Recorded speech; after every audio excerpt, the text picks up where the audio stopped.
अस्सलामु अलैकुम नाजरीन। प्रोग्राम रहनुमा में शबीर अहमद शिगरी हाजिर है।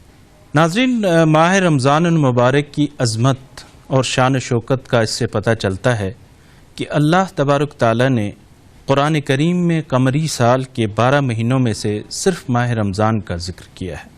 इरशाद रब्बुल इज़्ज़त होता है, शहर रमज़ान अल्लज़ी उन्ज़िला फ़ीहिल कुरान हुदल लिन्नास।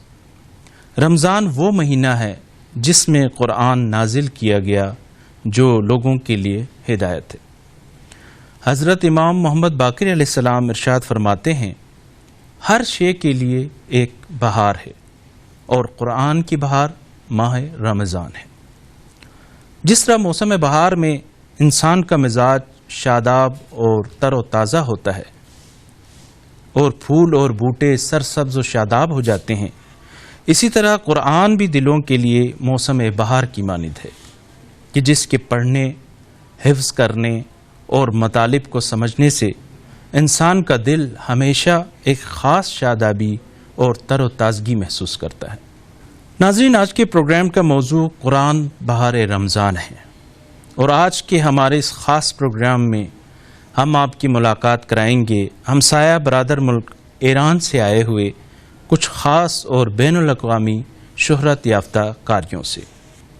पहले इस ख़ास ग्रुप का आपको तारुफ़ करवा दूँ। इस्लामी जमहूरिया ईरान से ताल्लुक़ रखने वाला ये ग्रुप एक बैनुल-अक़वामी शोहरत याफ्ता ग्रुप है जिसका नाम सकलैन है। इस ग्रुप का ताल्लुक़ ईरान के शहर अहवाज़ से है। ग्रुप्स में पहले नंबर पर है। ये ग्रुप 20 से ज़ायद इस्लामी और गैर इस्लामी ममालिक का दौरा कर चुका है और मुख्तलिफ मजहबी और कुरान और तवाशी की महफिल में शिरकत कर चुका है।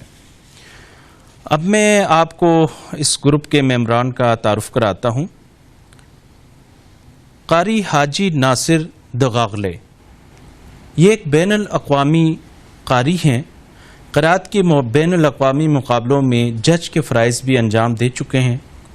तजवीद और सोती और फनावरी के उस्ताद हैं। ज़बान और अदबियात में इन्होंने डॉक्टरेट की हुई है और यूनिवर्सिटी में उस्ताद भी हैं। कारी हाजी मजीद आज़रबू ये भी बैनुल-अक़वामी कारी हैं और ईरान में अज़ान के मुकाबले में अव्वल इनाम याफ्ता है और पेशे के लिहाज से कंस्ट्रक्शन इंजीनियर हैं। कारी हाज सालेह दगागले ये भी इंटरनेशनल कारी हैं। ईरान में क़रात के मुकाबले में अव्वल इनाम याफ्ता हैं और वकालत के शोबे से मुंसलिक हैं। मैं अपनी और आपकी तरफ से इन खुशनसीब कारियों को, हमारे मुअज़्ज़िज़ मेहमानों को पहले पाकिस्तान में और हमारे इस प्रोग्राम में खुश आमदीद कहता हूँ। नाज़रीन, चूँकि मेहमानों की मादरी ज़बान फ़ारसी है इसलिए मैं उनसे फ़ारसी में बातचीत करूँगा और जो ये कहेंगे आप तक पहुँचाने की कोशिश करूँगा। खैली खुश आमदीद मेगेम बशुमा जातु कनाले उस्ताद आसिया व दर पाकिस्तान व दर शहर फरहंगी लाहौर। खैली खुश आमदीद। चंद रोज़े की पाकिस्तान तशरीफ़। बिस्मिल्लाहिर्रहमानिर्रहीम। बंदे हम متقابلا اولا حلول ماه مبارک رمضان رو تبریک میگم. آرزوی قبولی طاعات و عبادات همه عزیزان رو داریم.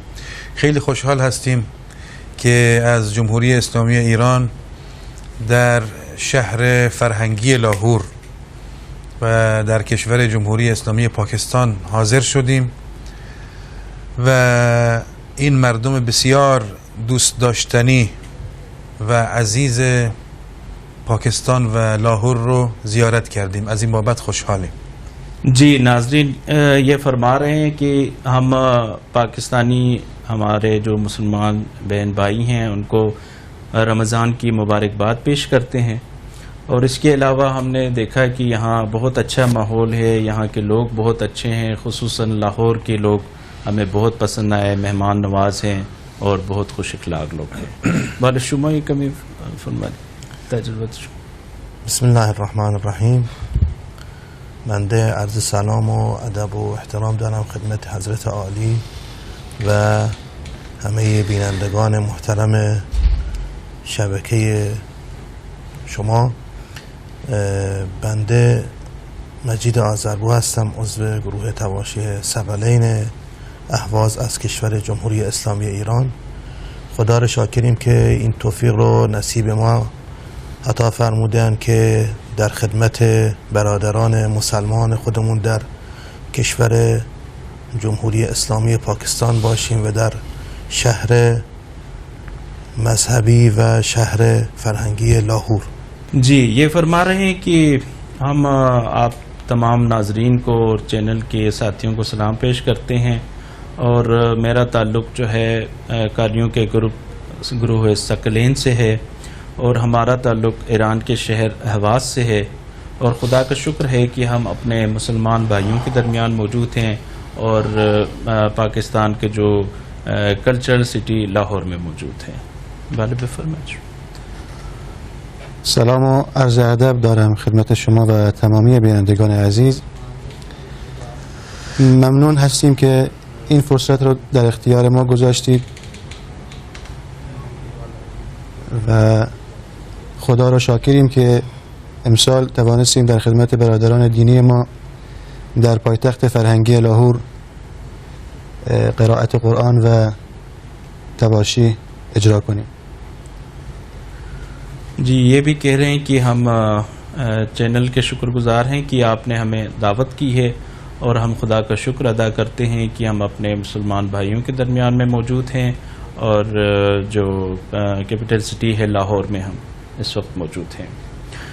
तो नाज़रीन, आइए हम इनसे कुछ सुनने की कोशिश करते हैं. इंशाअल्लाह ये आपको आज बहुत खूबसूरत चीज़ें आपको सुनने को मिलेंगी.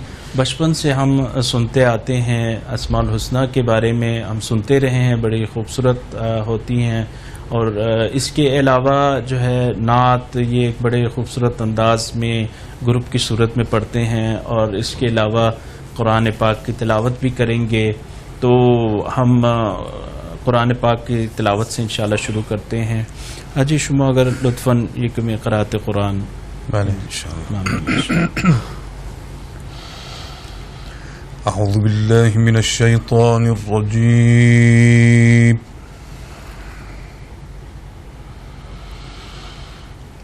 بسم الله الرحمن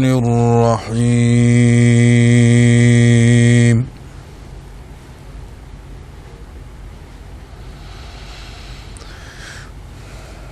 ما كان على النبي من حرج فيما فرض الله له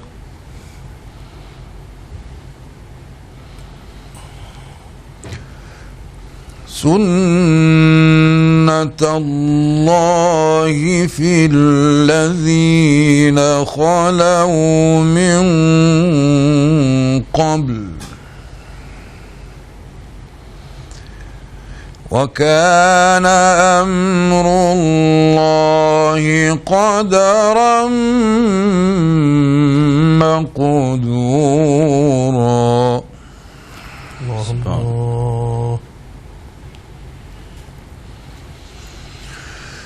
الذين يبلغون رسالات الله ويخشونه ولا يخشون أحدا إلا الله.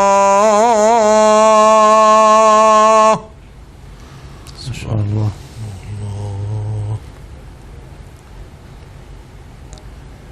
وكفى بالله حسيبا.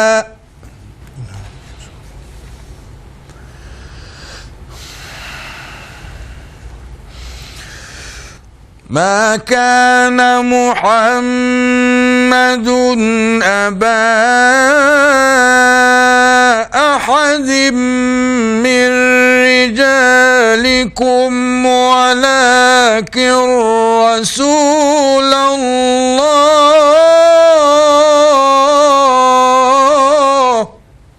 الله الله الله.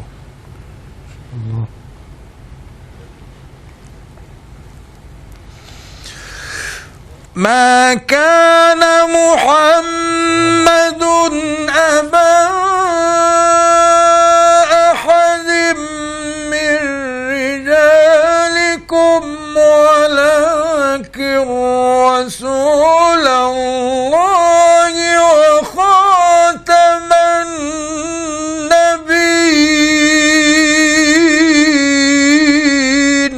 سبحان الله. سبحان الله سبحان الله. صلى الله عليه وسلم.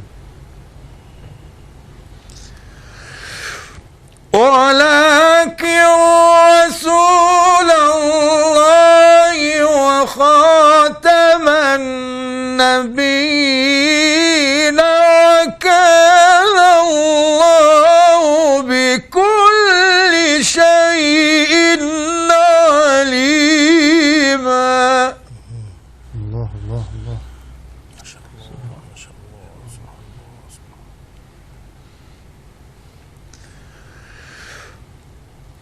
يا أيها الذين آمنوا اذكروا الله ذكرا كثيرا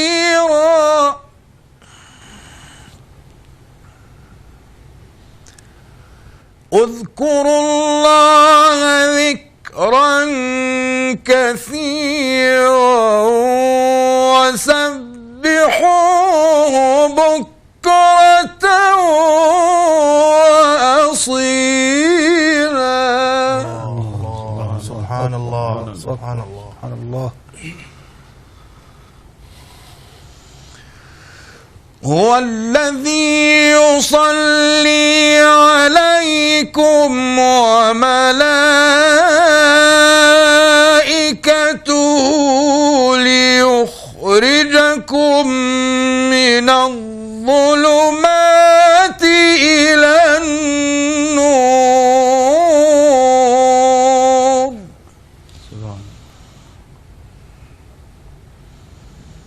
وكان بالمؤمنين رحيما. ما شاء الله. تحيتهم يوم يلقونه سلام وأعد لهم أجرا كريما. الله الله الله الله الله. يا أيها النبي إنا أرسلناك شاهدا ومبشرا ونذيرا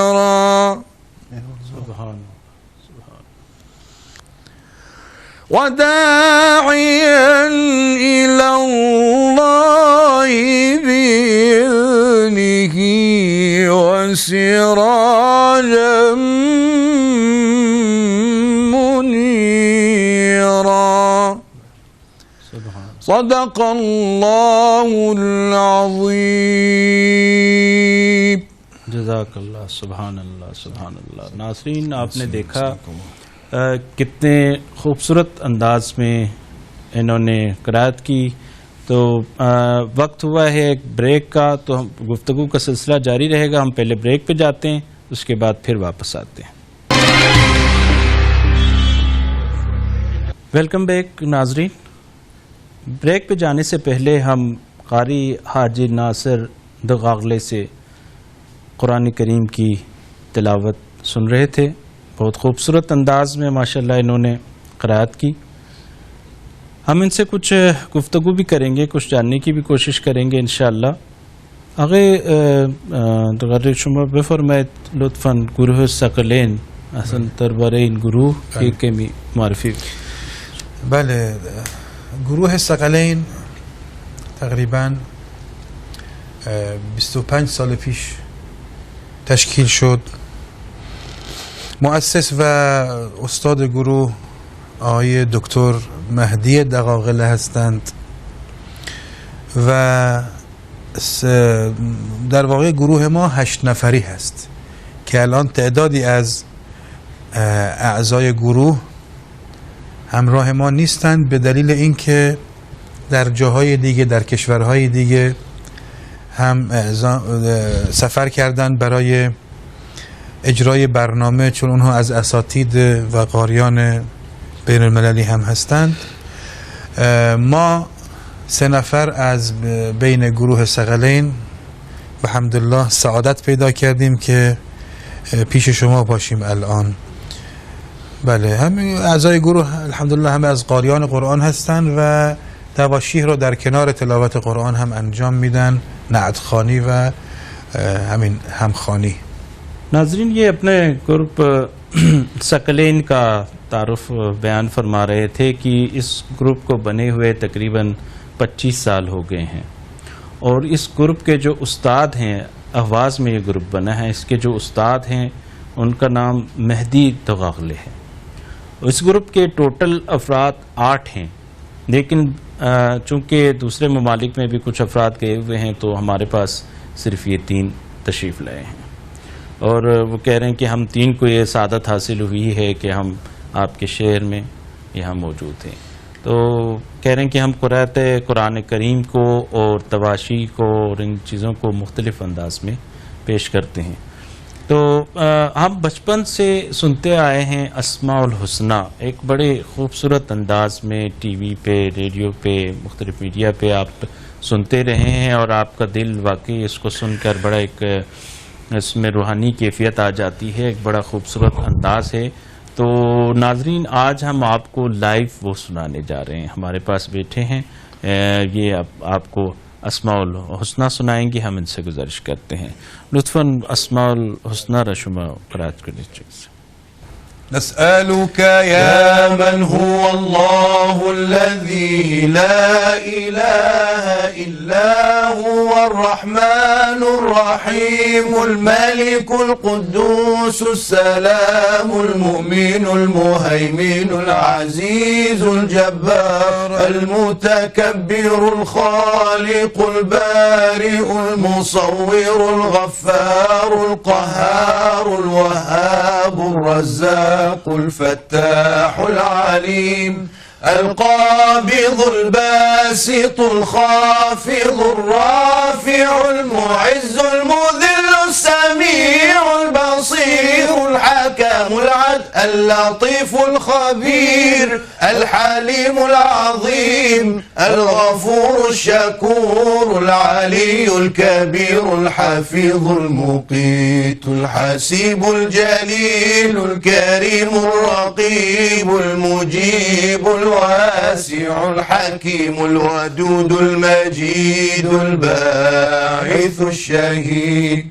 الحق الوكيل القوي المتين الولي الحميد المحصي المبدئ المعيد المحيي المميت الحي القيوم الواجد الماجد الواحد الصمد القادر المقتدر المقدم المؤخر الأول الآخر الظاهر الباطن الوالي المتعالي البر التواب المنتقم العفو الرؤوف مالك الملك ذو الجلال والإكرام المقسط الجامع الغني المغني المانع الضار النافع النور الهادي البديع الباقي الوارث الرشيد الصبور الذي ليس كمثله شيء وهو السميع البصير اللهم صل أفضل صلاة على أسعد مخلوقاتك سيدنا محمد وعلى آله وصحبه وسلم عدد معلوماتك ومداد كلماتك كلما ذكرك الذاكرون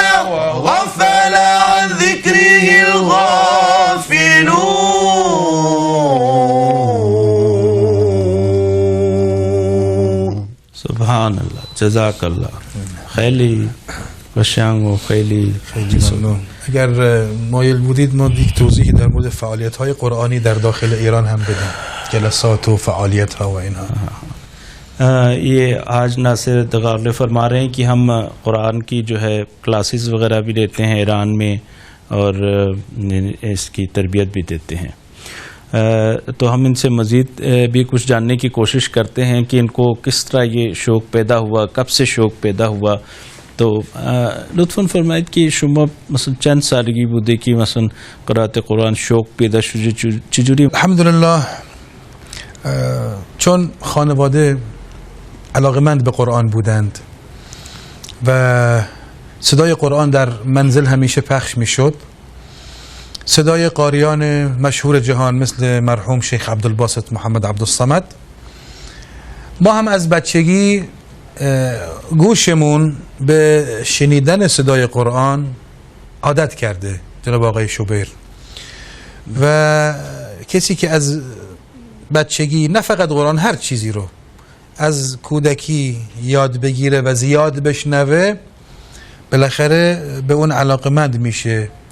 کما اینکه در حدیث شریف داریم من قرأ القرآن و هو شاب مؤمن اختلط القرآن بلحمه و دمه. هر کس که قرآن را در جوانی بخواند، جوان مؤمنی باشد و بخواند، قرآن با گوشت و خونش آمیخته می شود. اینه که ما باید به این مسئله توجه بکنیم در خانواده هامون و از بچگی به بچه هامون یاد بدیم، قرآن رو زیاد براشون پخش بکنیم، قرآن رو بشنوند که از همون طفولت با کلمات قرآن مأنوس بشن که کم کم انشاءالله وقتی که مأنوس شدن با کلمات قرآن یادگیری قرآن براشون آسان میشه. جی کہ فرما رہے ہیں کہ چونکہ ہمارے خاندان کا تعلق جو ہے قرآن کے ساتھ، قرآن قرأت اور ان چیزوں کے ساتھ زیادہ تھا، تو قاری عبدالصمد کو بھی یہ بہت پسند کرتے تھے. اور جب بچے تھے تو اس وقت جو ہے قرآن ہم زیادہ سنتے تھے، ہمارے گھر میں قرأت قرآن وغیرہ زیادہ ہوتی تھی، تو ہمارے بھی دل میں خواہش پیدا ہوئی اور اسی طرح ہمارے دل میں شوق پیدا ہوا. اور حدیث ہے کہ جو قرآن کو جوانی میں سیکھتا ہے تو وہ اس کے گوشت اور اس کے خون میں رچ بس جاتا ہے. تو اس لیے ہمیں چاہیے کہ ہم بچپن سے ہی اس کی طرف توجہ دیں، ہمارے بچوں کو اس کی طرف توجہ دلائیں اور قرآن پاک کی طرف زیادہ سے زیادہ توجہ دلائیں اور کوشش کریں کہ بچوں کو قرآن سے مانوس کریں. تو ماشاءاللہ بہت خوبصورت بات انہوں نے کی. انا شما چه میخواد پخش کنه؟ مثلا نعت رسول مقبول چیزی هست؟ بله ما تواشیح داریم در نعت رسول صلی اللہ علیہ وسلم. جی ہم نعت رسول مقبول صلی اللہ علیہ وسلم کے ان کا ایک مخصوص انداز ہے، اس کو تواشیح کہتے ہیں، تو وہ انشاءاللہ یہ پیش کریں گے انشاءاللہ. اقرأ باسم ربك يا مرسل يا أيها المدثر المزمل. جبريل جاء قاصدا للمصطفى في الغار حل وهو وحيا يحمل. اقرأ باسم ربك يا مرسل يا أيها المدثر المزمل. اقرأ باسم ربك الذي خلق لم يخلق الإنسان إلا من علق. اقرأ باسم ربك الذي خلق لم يخلق الإنسان إلا من علق. هذه معاني الوحي من فيها نطق ينجو بها وهي السبيل الأفضل. اقرأ وربك هو الأكرم في الكرم ما علم الإنسان إلا بالقلم. اقرأ وربك هو الأكرم في الكرم ما علم الإنسان إلا بالقلم أنت نبي العرب طرا والعجم أنت المنجم اللظى والمأمل يا خاتما للرسل بل يا سيدا أهداك رب العرش اسما أحمدا يا خاتما للرسل بل يا سيدا أهداك رب العرش اسما أحمدا يا هاديا يا سيدا يا مرشدا يا سلسلا عذبا وأنت المنهل اقرأ فأنت اخترت لله الحبيب وادعوه في كل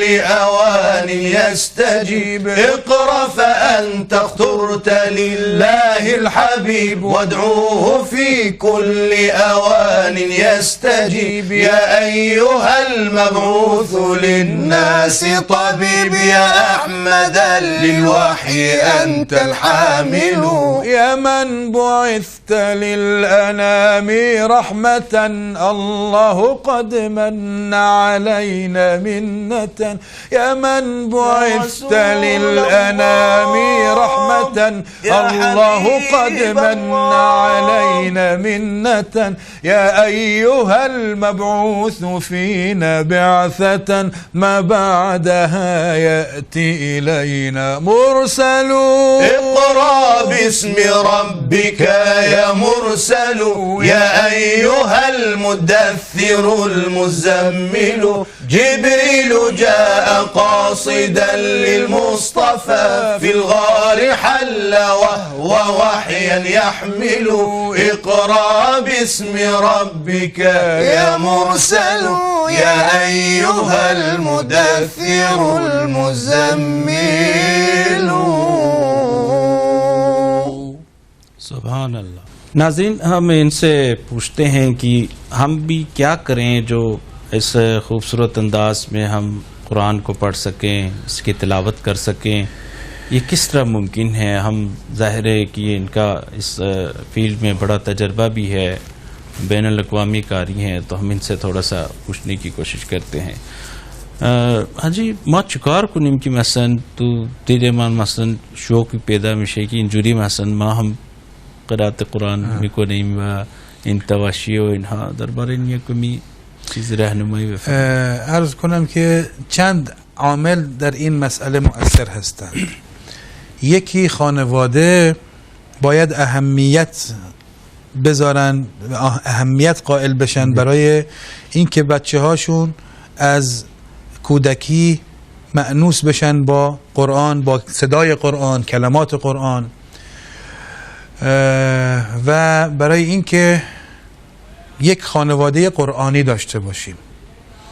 چون قرآن کریم وقتی که قرآن رو باز میکنیم پر از مسائلی که به تربیت انسان کمک میکنه، مسائل تربیتی هست.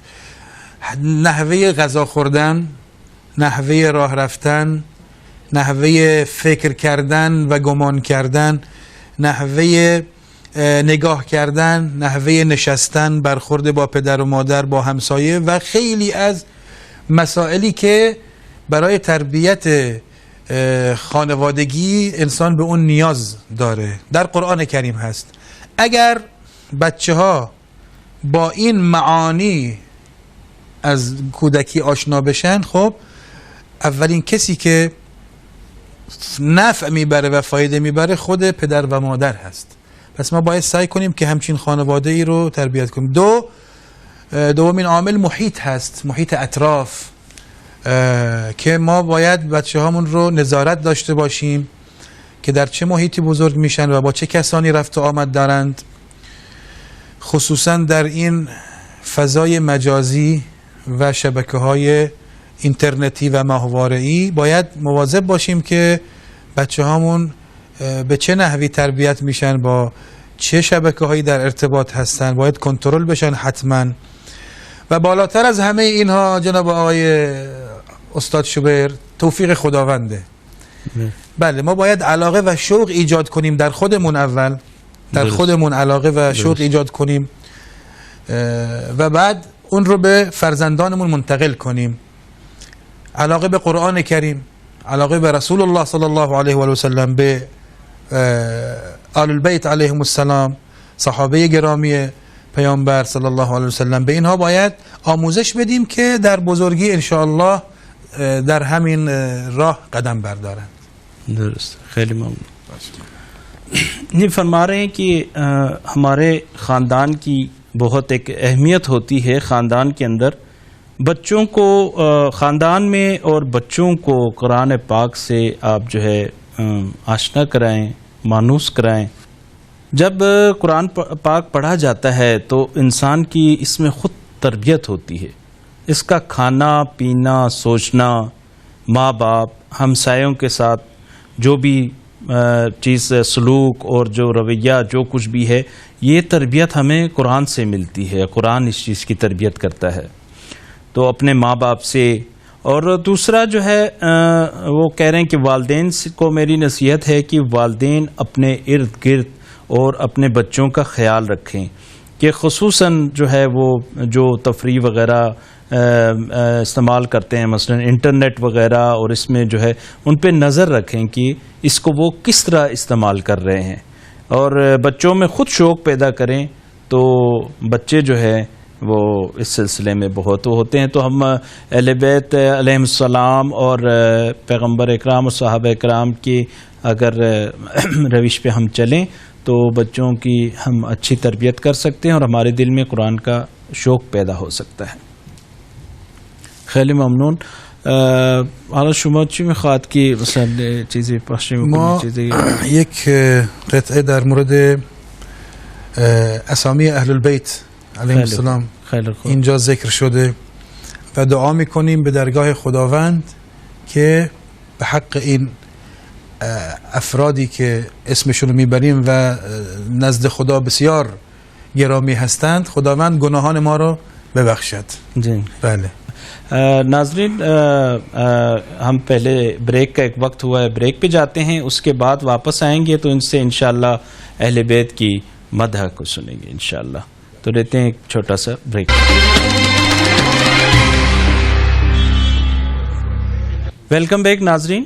بریک پہ جانے سے پہلے ہم بڑا خوبصورت ان سے سن رہے تھے، سوال جواب بھی ساتھ جاری ہیں. ہماری کوشش ہے کہ آپ بھی زیادہ سے زیادہ جان سکیں کہ ان قاریوں کا ان کے دل میں کیسا شوق پیدا ہوا اور یہ کس طرح پڑھتے ہیں اور کیا قرآن کی اہمیت اور یہ ساری چیزیں. تو ملک ایران سے آئے ہوئے ہمارے مہمان قاری ہمارے پاس موجود ہیں ماشاءاللہ. ہماری فرمائش پہ بہت اچھی اچھی چیزیں ہمیں سنا رہے ہیں. تو بریک پہ جانے سے پہلے ہم نے ان کو ایک مدح اہل بیت کی گزارش کی تھی تو انشاءاللہ وہ پیش کریں گے. فرمائیں. لمدح آل النبي لا يرتقي فكري يكفي لمدحهم ما جاء في الذكر في قل تعالوا وفي القربى لهم خبر وقد أتى مدحهم في سورة الدهر في قل تعالوا وفي القربى لهم خبر وقد أتى مدحهم في سورة الدهر. إلهي هفى الفؤاد فخذه إلى الرشاد. إلهي هفى الفؤاد فخذه إلى الرشاد. إلهي وأنت لقلب الرجاء وعمري تعاطته أيدي الفناء. إلهي وأنت لقلب الرجاء وعمري تعاطته أيدي الفناء. أخاف ذنوبي بيوم اللقاء وأرجوك ربي جزيل العطاء. أخاف ذنوبي بيوم اللقاء وأرجوك ربي جزيل العطاء فأدعوك ربي يا ربنا تطهر قلبي بنور الهنا فأدعوك ربي يا ربنا تطهر قلبي بنور الهنا وتنقذني من مهاوي الدنا إلهي هفى الفؤاد فخذه إلى الرشاد إلهي هفى الفؤاد فخذه إلى الرشاد بحق نبي الهدى المؤتمن وفاطمة والمرتضى والحسن بحق نبي الهدى المؤتمن وفاطمة والمرتضى والحسن ومن ضل في كربلاء مرتهن نسيح عليه دموع الشجن فأمن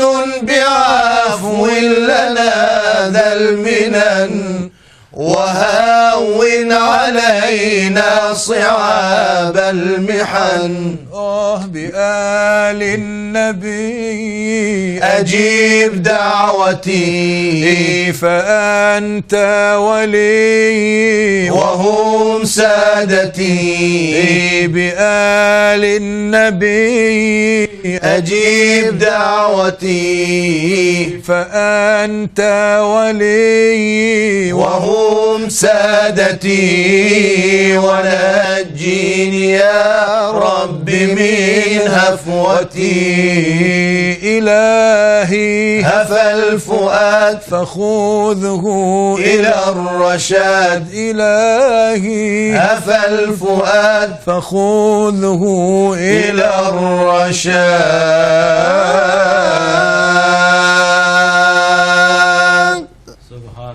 माशाल्लाह माशाल्लाह। नाज़रीन, आपने देखा कितने खूबसूरत अंदाज में इन्होंने मदह अहले बैत पेश की।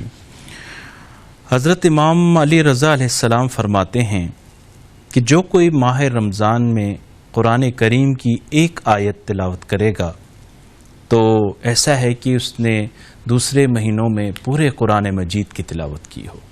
तो माशाल्लाह खैली कशंग बुदे माशाल्लाह। خواهش میکنم سلامت باشین. सलामत बाशिद। جزاكم الله خیرا. خیلی ممنون. ما خیلی शौक पैदा कर दें कि माशाल्लाह शुमा आज शहर में। नाज़रीन, मैं इनसे कह रहा हूँ कि हमें आपके इस सुन के हमें शौक पैदा हुआ है आपके शहर के बारे में, क्योंकि शहर अहवाज से आए हैं तो हम इस बारे में भी उनसे पूछते हैं। लुत्फ़न दरबार शहर शुमा या कमी मारिफी फरमाइश की चजूरी है मसलन आमिन तौर मिसल लाहौर गर्म है या सर्द है या चजूरी है؟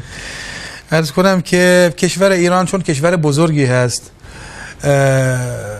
4 فصل رو شما اونجا میتونید ببینید. یعنی ما در یک روز ممکن اختلاف دما در مناطق مختلف ایران به 30 درجه هم برسه. شهر اهواز در جنوب غربی ایران واقع شده و به حمدالله مردم بسیار خوب و مهمان نوازی داره. انشالله هر وقت تشریف آوردید اونجا شما عزیزان انشالله برادران پاکستانی ما انشالله اونجا در خدمتتون خواهیم بود. بله اونجا هم آب و هوای گرمی داره و مردم بالاخره در این هوای گرم به حمدالله به عبادت و روزه‌داری هم مشغول هستند و شکرگزار هستند. خب زبان تکلم در اونجا بیشتر زبان عربی هست و هم زبان فارسی و هم زبان عربی رو اونجا مردم صحبت میکنند و روی هم رفته شهر بسیار خوبی هست. انشالله هر وقت تشریف آوردید خودتون از نزدیک میبینید. بله خیلی ممنون. फरमा रहे हैं कि ईरान एक बड़ा मुल्क है। हमने इनसे थोड़ा सा अहवाज़ के बारे में पूछा, हमें थोड़ा शौक़ पैदा हुआ इनके शहर के बारे में भी। तो कहते हैं कि ईरान एक बड़ा मुल्क है और ईरान में चारों मौसम है, यानी एक जगह एक मौसम है तो दूसरी जगह दूसरा मौसम, इस तरह। और शहर अहवाज़ जो है जुनूब मगरिब में वाक़ है, ईरान के जुनूब मगरिब में। तो कहते हैं कि हमारे लोग वहाँ के बड़े मेहमान नवाज हैं। तो आप जो है इंशाअल्लाह वहाँ पे तशरीफ़ लाएं, हम आपकी वहाँ पे मेहमान नवाजी करेंगे। तो वहाँ हमारे अहवाज़ में अरबी और फ़ारसी दोनों ज़बानें बोली जाती है। तो जी, तो वक्त मुख्तसर है, हम चाहेंगे कि इनसे इस वक्त में भी इस्तिफ़ादा हासिल करिए। वक्त काम में फ़कत 2 दक़ीक़े अगर शुमा चीज़ी मिख़ात की पख्श करें लुत्फ़न। जी मिख़ात। هام قلبي عندما ذكر النبي المختار دمع عيني هما قد هام دمع عيني هما قد هام شوقا لتلك الديار محمد أحمد طه كامل الأنوار هام قلبي عندما ذكر النبي المختار دمع عيني هما قد هام دمع عيني هما قد هام شوقا لتلك الديار محمد أحمد طه كامل الأنوار माशाअल्लाह, सुभान अल्लाह, सुभान अल्लाह। खैली तशक्कुर अदा मिकुनीम के शुमा जा तशरीफ़ आवर्दी दर पाकिस्तान, दर शहर लाहौर و در استودیوی ما. خیلی تشکر می‌کنم. بنده هم میخواستم تشکر بکنم هم از حضرت عالی که مجری بسیار خوب ماشاءالله هستید.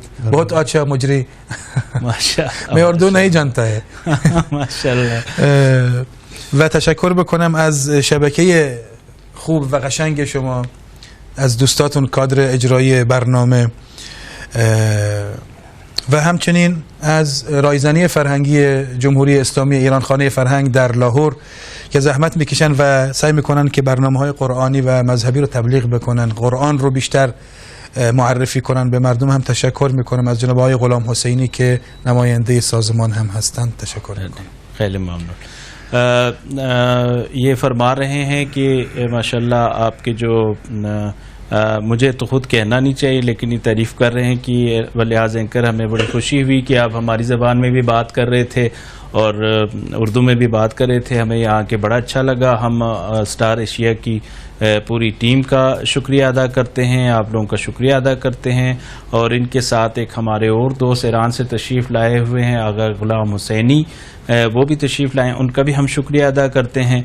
और ये खाना फ़रंग ईरान के तवस्सुत से आए हैं। तो नाज़रीन, इस बारे में हम इमाम ख़ुमैनी के शुक्रगुज़ार होंगे कि इनकलाब इस्लामी ईरान के बाद जो बानी इनकलाब इस्लामी ईरान थे, उन्होंने जो ईरान में इस्लाम का जो इनकलाब लाया, उसके बाद ईरान में एक बहुत एक इस्लामिक माहौल बना और उसके ऊपर मुख्तलिफ़ इस्लामिक शोबों में काम हुआ, जिसमें से कुरान पाक एक है। तो कुरान पे बहुत ज़्यादा काम हुआ। तो अगर वाकई में अगर हम कुरानी तालीमात पर अमल करें तो वहाँ कामयाबी हमारा मुकद्दर है। तो इसके साथ ही अपने मेज़बान शबीर अहमद शिगरी को हमारे साथियों के साथ इजाज़त दीजिए। अपना बहुत सारा ख्याल रखिएगा। अल्लाह हाफ़िज़।